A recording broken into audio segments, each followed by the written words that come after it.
ฮะเก็บปลาพี่น้องเก็บปูเก็บปลาก่อนกลางมองบ่มัดกลางมืดนี่มันก็สีอันนี้นะ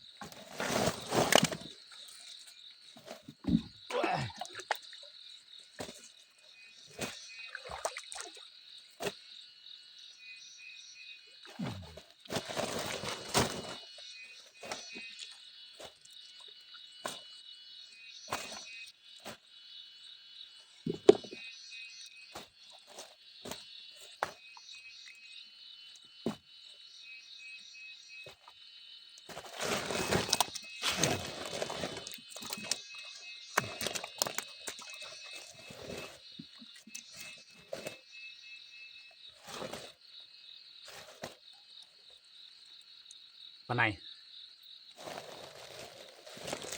น้ำมันลงไปอยากถือตัวไหนพี่น้อง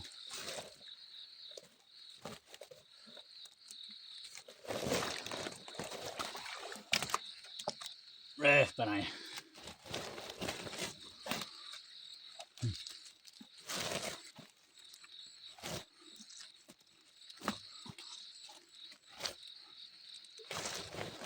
ได้อยู่สไปโลพี่น้องประมาณสไปโลนี่แหละ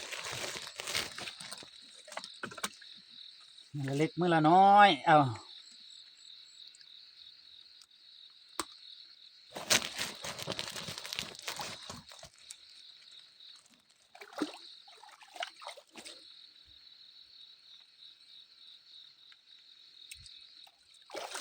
นี่แหละพี่น้อง